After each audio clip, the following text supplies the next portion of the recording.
This is what they call the graveyard shift. Have you heard that expression?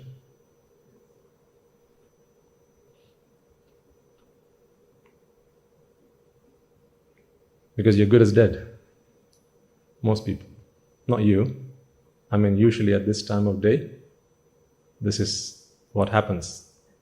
Because this is how our biological clocks tick. And sometimes, if we don't do what's necessary, then it can get the better of us. So we must all strive to not let that happen. Like you all did in the meditation session. You did so, didn't you?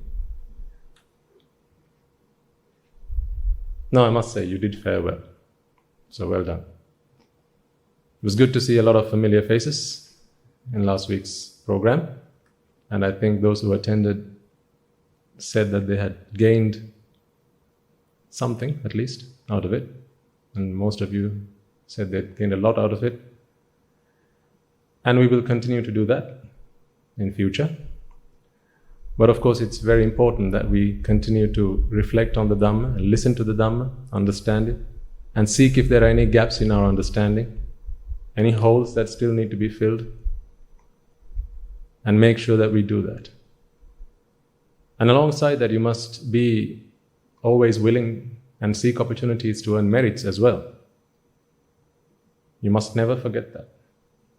Even for monks who have gone forth and have resolved to attain Nibbana, the Buddha encourages them to engage in meritorious deeds. Did you know that in simply inviting someone to preach the Dhamma, by offering them some betel leaves like you do always, do you know how much merit that earns you?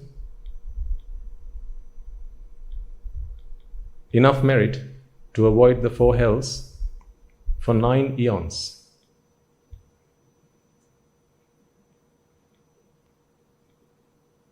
That's how much merit one can earn if with the right mind and heart, someone makes an invitation to preach the Dhamma.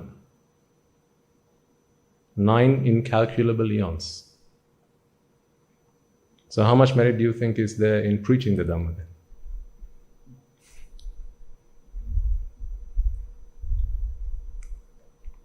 What about in reflecting anicca dukkha anatta? We all know when the Buddha was asked how much merit does it earn when someone offers a dana, give alms to a normal human being, and how he made the comparison. The merit you earn by offering a meal to a regular person is 100 times more, or 100,000 times more. I think it was 100 times more than offering the same meal to an animal. And then he goes on, and he says, offering the same meal to one who's on a Sotapanna marga, so on the path to becoming a Sotapanna, is 100 times more than offering that same meal, that exactly same meal, to one who's just a regular person. And then he says, if you offer the exact meal to someone who's a Sotapanna, who has already attained the state of Sotapanna, then the merit you earn by doing that is 100 times more than the previous one. And he goes on, Sakurdagami marga, Sakurdagami pala, Anagami marga, Anagami pala, Arihat marga, Arihat pala. And then Pacceka Buddha, then Samma Sambuddha. And then he says Mahasangha. So he says, offering the same meal to a Buddha compared to offering that meal to the Mahasangha in mind. So not to one person, but to the Mahasangha. The merit you earn is 100 times more than offering the same meal, the same thing, to the Supreme Buddha. So we must be knowledgeable about these things, because otherwise we kick away opportunities to earn really powerful merits. This is why Guru Swami Maharaj always says, don't set your mind on one person. Don't venerate one individual. So when you see a Swami Maharaj, think of the Mahasangha. So whatever offering you make, that might be just a worship. That's still okay. Even then, keep in mind the Mahasangha. And then after having said all that, the Buddha says, if you reflect on anicca dukkha anatta, for one flash of a second, the time it takes you to inhale the smell of a rose or a flower, The merit you earn by doing that is 100 times more than offering a meal to the Mahasangha. Which one costs more?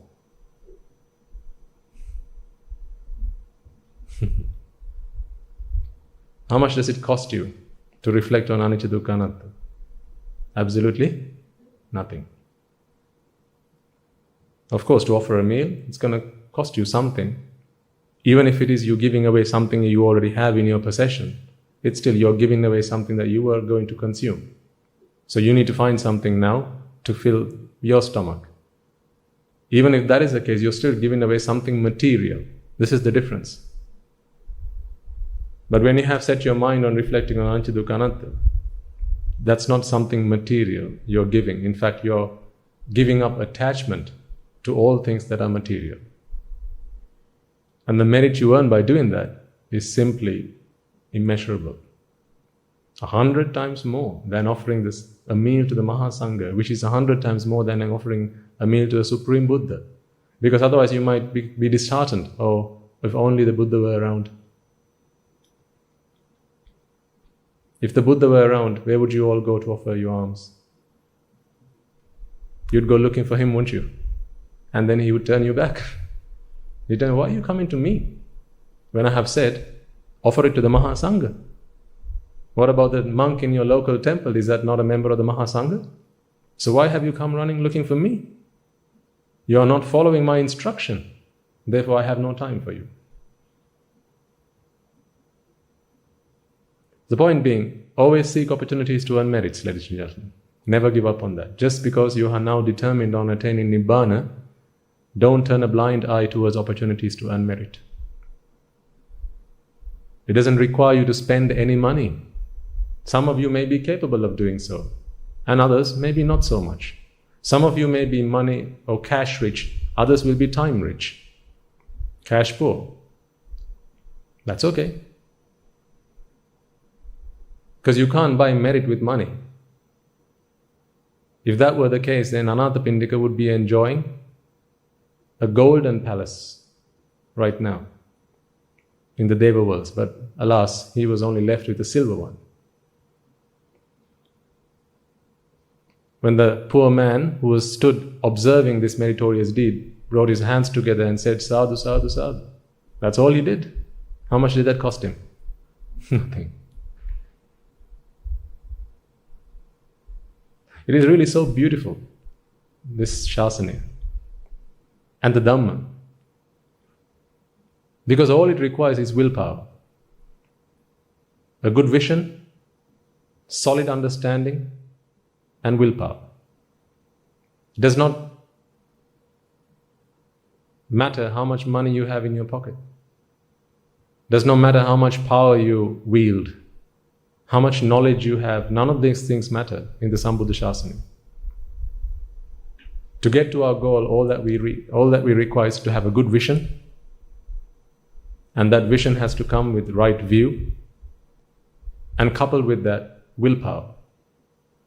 The power to stand against Raga, Dvesha, Moha, not anybody else or anyone else or anything else. It's Raga, Dvesha, Moha that we are always battling. We have no fights with anybody, do we? There are no battles to win fighting anybody. That's left to worldly beings.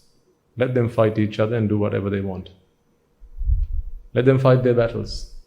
Because as one of you said, if I remember rightly, at the end of last week's sermon, you reflected on the formula we talked about some time ago, the formula that shows you exactly where suffering comes from. One times by the other equals suffering. Anicca times attachment equals suffering. Without the Buddha's teaching, you're trying to influence the wrong factor. You're trying to change the wrong factor. That's not the factor you ought to be changing. Because there's no end to it. Identifying the right factor is what right view is. Which factor must you influence? Which factor must you manipulate in order to get the result that you want? Just getting to that understanding is right view. That is what a Sotapanna possesses. A Sotapanna knows, no, it's not the Anicca world that I need to try and change to become a Nicca world. That's not what I need to do.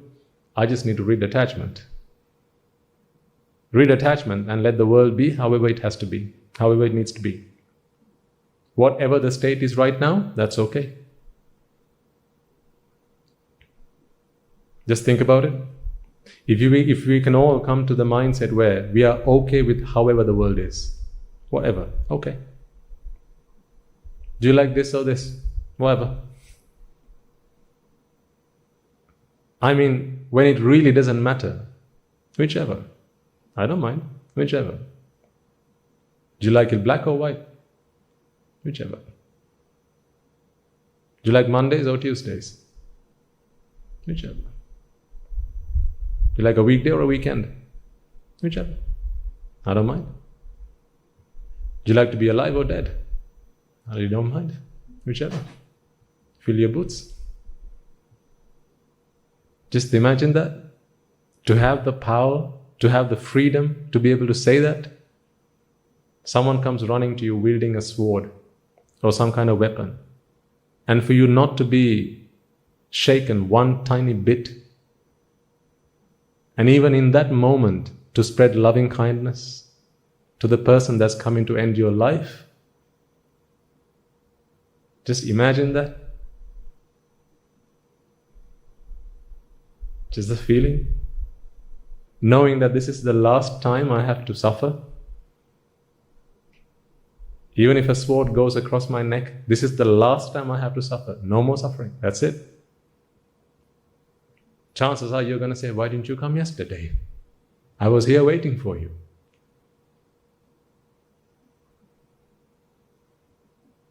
Just imagine that freedom, that liberation.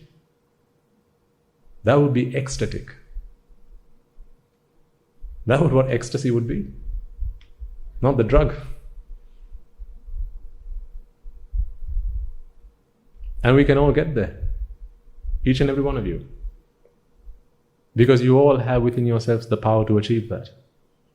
Don't anyone tell you otherwise. Each and every one of you. No matter what age you are, man or woman, adult or child. Don't let anyone put you off course. Don't let anyone shake your confidence, because you all can. I will vouch for that.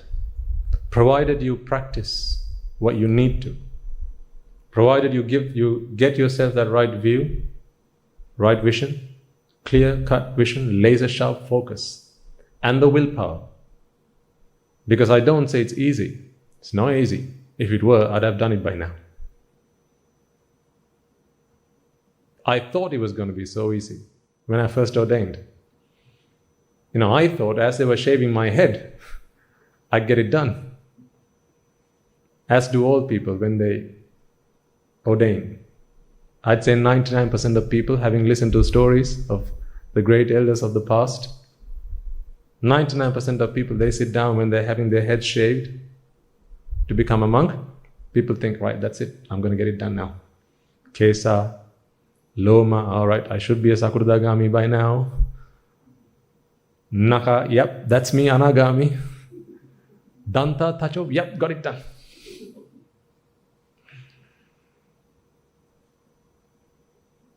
And then you get a cut on your head by mistake. Ow, easy. Where did that anger come from?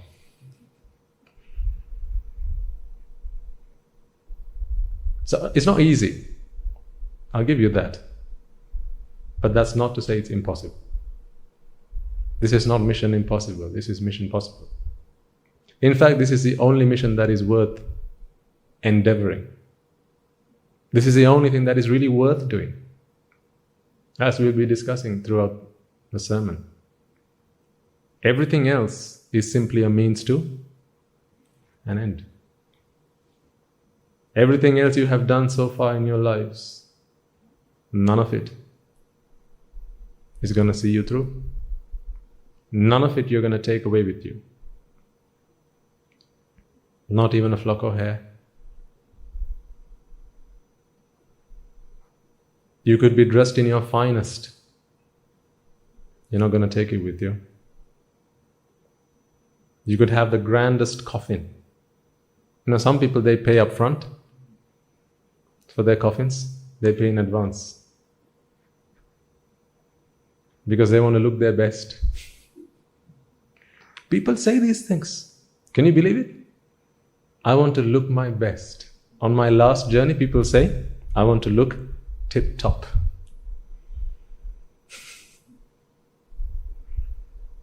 So in advance, they make arrangements.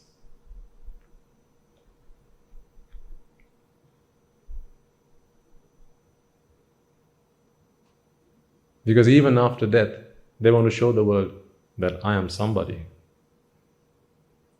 I'm an important person. I am a VIP. So they get themselves a VIP casket in a VIP hearse on a VIP journey, but not to a very VIP destination. What a pity.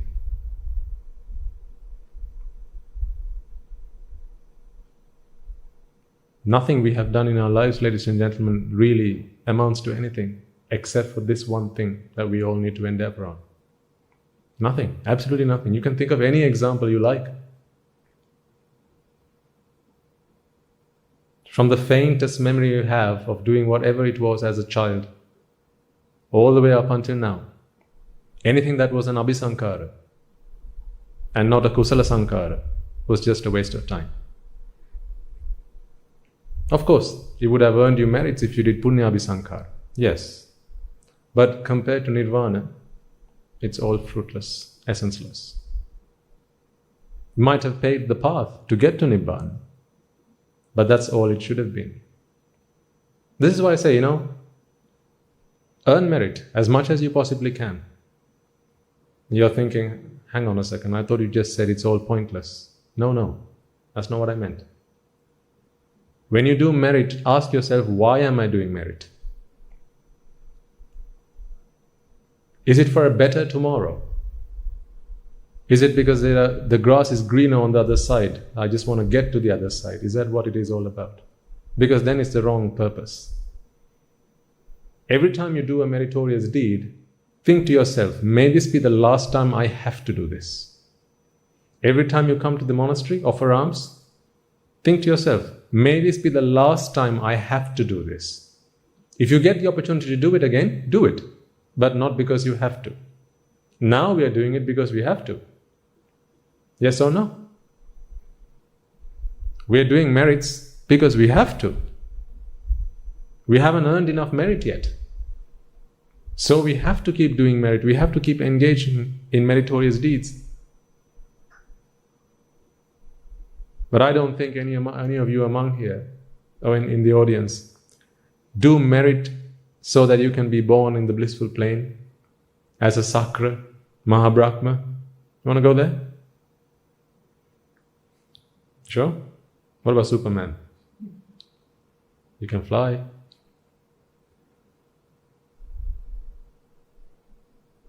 There should only be one purpose to merit. May this be the last time I have to do this meritorious deed. May I never have to give alms again. May I never have to. Not may I never get the chance to. May I never have to. Because right now we have to. That must be our determination. Everything else is a waste of time. It's only the thoughts, the speech and the actions, or the words and the actions that you do in order to either directly attain Nibbana or to create the environment which is conducive to Nibbana. It's only one of those two things that is really worth doing. Otherwise, everything else is just pointless. Even if you do a meritorious deed, ultimately, what you are hoping for is Rupa Vedana Sanya Sankara Vijnana to come your way. Favorable ones. This is what merit is all about. Merits bring you favorable Rupa Vedana Sanya Sankara Vijnana. Demerits bring you unfavorable Rupa Vedana Sanya Sankara Vijnana, because as you know by now, the arising of Rupa Vedana Sanya Sankara Vijnana is driven by vipaka of previous karma. Previous karma determines what kind of Rupa Vedana Sanya Sankara Vijnana come and take seat in this chitta that arises and passes away. So this is all influence, this is all predetermined by the karma you have done in the past. So you can't change it now because it's simply vipaka. So the difference is, the type of rupa vedana sanya sankara vijnana that come your way now is dependent on the good karma or the bad karma you've done in the past. Why do you think you get to listen to this sermon right now? Good karma.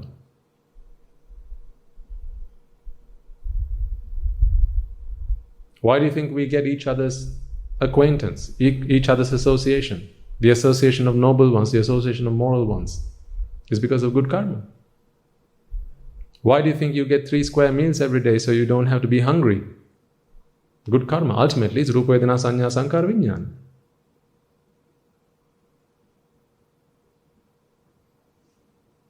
You like to watch TV. You get to watch TV.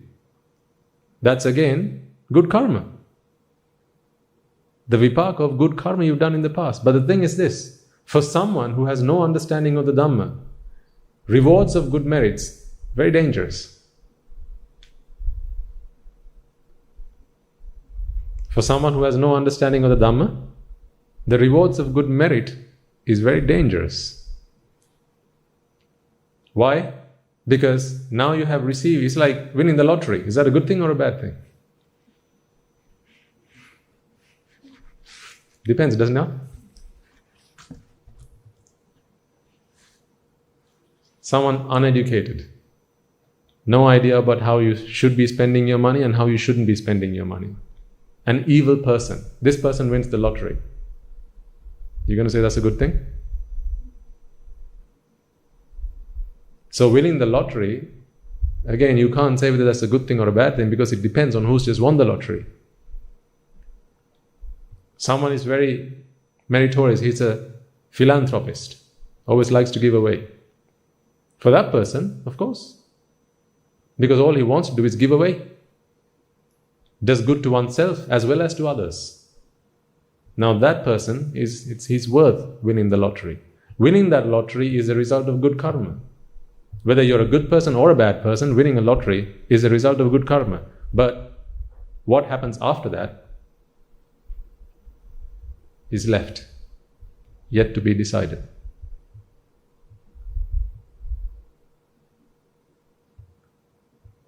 You win the lottery, everyone gets to know about it. No? Good people and bad people get to know about it. No? You're going to say winning the lottery was good? It baffles me how sometimes, when people win the lottery, it's all over the media. Sometimes they have billboards cut out of people who won the lottery. This person lives in this town, has just won the lottery. Are you mad? Where do you think you live? Hello? You live in a world full of murderers and robbers and thieves. You've just announced.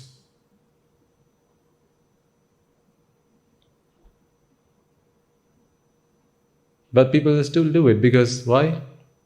Self-preservation, fostering the self. I'm a rich person now, just so you know. I've got means now. I'm an important person now. Everyone's on a quest to try and become a VIP, so they can live a VIP lifestyle. But really, VIPs are not born, VIPs are made. VIPs are made by the way that they conduct themselves, the way they conduct their speech and action and thoughts. That's how a VIP is made. Guru Hamdro talks about the Vasala Sutra, the discourse on outcasts. He was born into a society that was ridden by the caste system. And there were a bunch of people called the outcasts. Everyone rejected them and despised them. So they were called the outcasts. That translation doesn't really cut it for the word Vasalaya. Because if you take the etymology of that word, there's a much deeper and profound meaning. Outcast is simply someone who's been cast out. A dejected person. There's more to it than that. But the Buddha says, the important thing to take from here, from that discourse is, the Buddha says, an outcast is not born, but he's made through his actions. So anyone can decide, do I want to become a Brahmin, a Brahmana, or do I want to become an outcast? You get to decide that. You, each and every one of you can decide. If you use foul speech, foul actions, and you allow your mind to be contaminated with raga, dvesha, moha, then you're on the path to becoming a vasalaya, an outcast.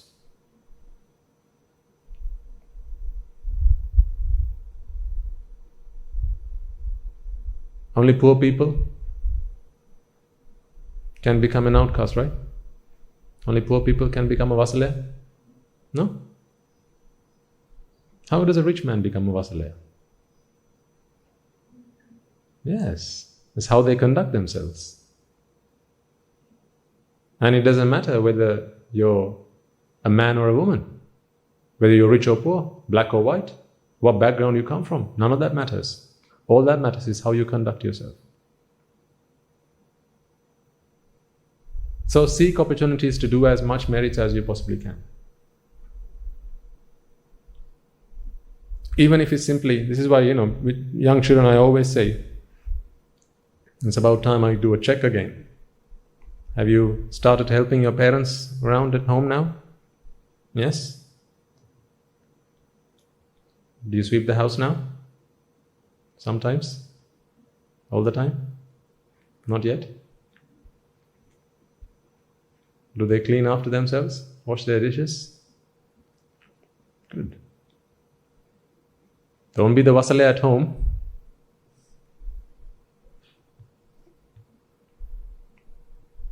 These are all meritorious deeds. Helping your parents out. Spouses help the other. Help your spouse, help your husband, help your wife. Be kind to them. Use good words, nice words, soft words when you talk to them. Don't say anything that hurts them, hurts their feelings, intentionally. If it's not intentional, well, you can't help it. But don't intentionally hurt anybody's feelings. You have to point out when something's right and wrong. But you're only doing that to point out what's right and wrong, not to hurt their feelings. So I'm a strong believer in the fact that there are no good people and bad people. There are good deeds and bad deeds. People do good deeds and bad deeds. There's not a good person or a bad person.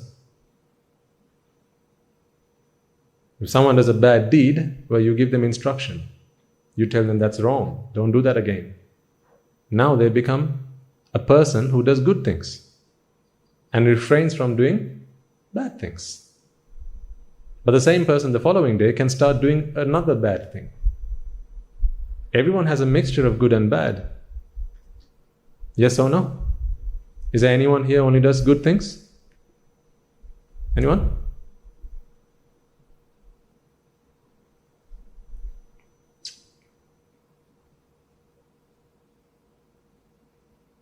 We all do good and bad things. What we are trying to do is do less of the bad stuff and do more of the good stuff. And that comes with practice. You need good association to help people who always encourage you to think in a different way.